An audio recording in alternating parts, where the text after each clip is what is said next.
Le gouvernement retient son souffle après la troisième salve d'annonces en une semaine. Gabriel Attal a obtenu de la FNSEA et des jeunes agriculteurs la suspension du mouvement. Pause sur les pesticides, pression sur les grandes surfaces, allègement.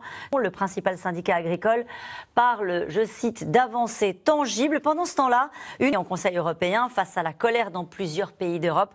Les 27 sont priés de revoir les règles du jeu. Le Mercosur avec un sujet qui est en train de monter. Les faveurs accordées à une Ukraine en guerre, candidate à l'entrée dans l'Union. On pose la question ce soir. Pour y répondre avec nous, Philippe de un premier signe d'apaisement. Je me tourne vers vous, Cyril. Génération paysanne qui a annoncé déjà qu'elle continuait, qu'elle poursuit. Dans lequel nous sommes, je disais, le gouvernement retient son souffle basculer. Ou est-ce que quand même, quand le principal syndicat, il y a des avancées substantielles, et d'ailleurs le problème, et on va en parler beaucoup ce soir, c'est plus l'Europe que le gouvernement français, est-ce que c'est pas quand même un signal d'apaisement? Il y a eu d'ailleurs une figure qui s'est détachée, en Occitanie, agricole. On sait que la Grèce, là, il y a quelques heures, Si vous avez pu jeter un œil aux annonces, aux dernières annonces de Gabriel Attal, il y a quand même des choses qu'il a mis sur la table, mise en pause du plan Éco-Phyto qui devait permettre de réduire 50% l'usage des pesticides. Je cite une autre mesure, par exemple l'assouplissement des règles imposant par rapport à la longue liste de revendications de la FNSEA. Il y a aussi la transmission qui va être très important, etc. Et puisqu'on parlait de la question du plan Éco-Phyto et de toutes les... Ça devient plus trop une priorité européenne. On va en reparler. Vous y ajoutez quelque chose, Cyril Gratienne? Est-ce que, par exemple, il y avait des ministres qui étaient autour de Bruno Le Maire qui dit on va renforcer la loi Egalim, toutes les grandes enseignes de supermarchés, de quelque chose qui est fait dans l'urgence pour mettre la pression sur la grande distribution. Prenez ce qu'a dit l'agriculture qui est sans doute nécessaire en Europe. Un sondage, vous allez voir, école. 39, je ne vous demande pas à vous.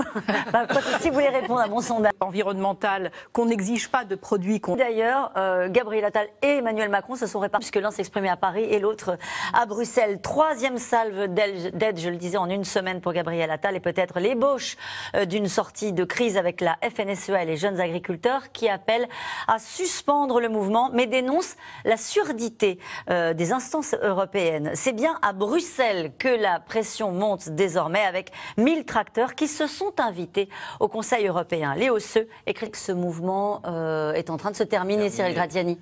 Cette crise, peut-être avec vous, Philippe de Sertine. Ce qu'ils envisagent pour le futur. Mais ils ont obtenu beaucoup. C'était la question. Comment on ne pourrait pas se retourner quand on voit, par exemple, je ne sais pas ce que peut penser l'écologie politique à un moment donné, du fait que sur le plan éco-phyto, il est maintenant urgent d'attendre. Ça peut être contre-productif pour le gouvernement à un moment donné de continuer à maintenir cette phrase qui reste géniale et pour moi qui reste un trophée, la phrase des Gifrontés, là, un mouvement qui aurait une forme de cohérence, de cohésion, un mouvement européen particulier, une inquiétude particulière au moment du Conseil. On peut voir la carte de la mobilisation. Quasiment tous les pays un peu agricoles ont un mouvement d'agriculteurs en colère. D'ailleurs, c'est extrêmement... Dans le reportage, il a fait quelques annonces.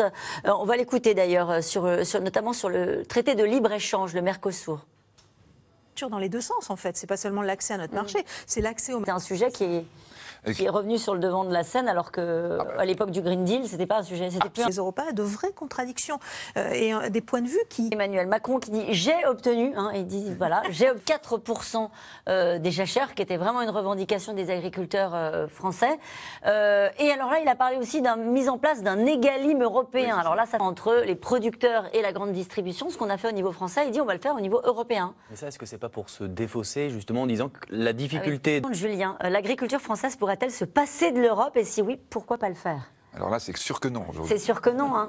Est-ce qu'on connaît la part des aides de la PAC dans le revenu agricole des agriculteurs français? Les aides européennes et la politique agricole est quelque chose d'extrêmement important. 9 milliards? Oui, c'est ça, pour la France. 50 milliards en soi, c'est le budget le plus communautarisé. Et on voit bien que la majorité des syndicats des agriculteurs ne remettent pas du tout en cause la PAC et l'Union européenne. On est les 19 milliards pour la France, 6 milliards pour l'Espagne, 6 milliards pour l'Allemagne. PAC, puisque en fait les PAC sont revues régulièrement. La dernière, c'était 2023, donc ça fait pas longtemps. En colère, puisqu'on voit que ça contamine l'ensemble des Européens.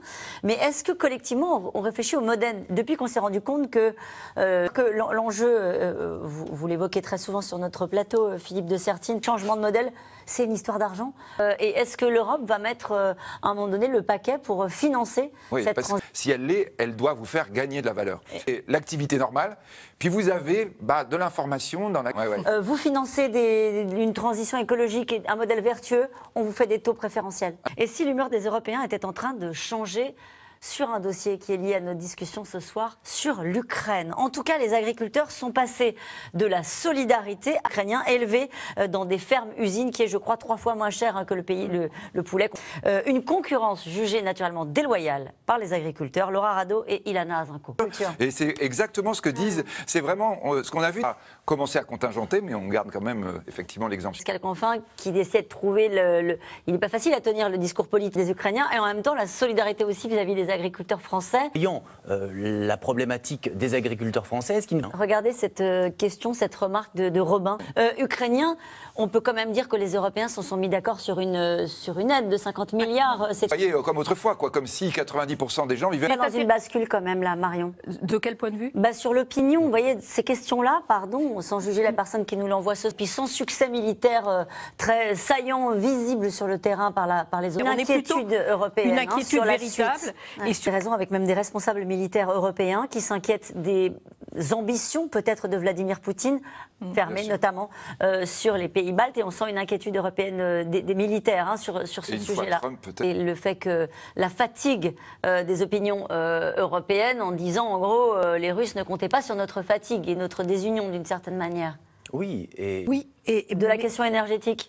Oui, mais la question... Ce dont nous venons de parler, l'Ukraine, la PAC, ce seront de toute façon des enjeux des Européennes. Depuis le début de l'émission, on l'évoque, alors que Renaissance cherche toujours le nom de cette socialiste en juin prochain. L'affiche se précise, mais une menace pèse sur ce scrutin, le risque d'ingérence étrangère et en particulier le risque d'ingérence russe pour déstabiliser le vote de quelques 400 millions d'Européens. Juliette Perrault, Nicolas Baudry-Dasson. D'extrême droite qui peut mettre un bémol à tout cela, mais malgré tout.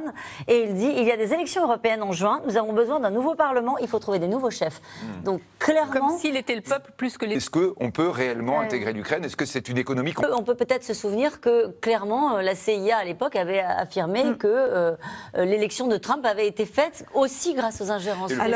Et le Brexit. Tout à fait. Qu'on parle sans le nommer du Rassemblement national, ce qu'a fait clairement le Premier ministre lors de son discours de politique générale.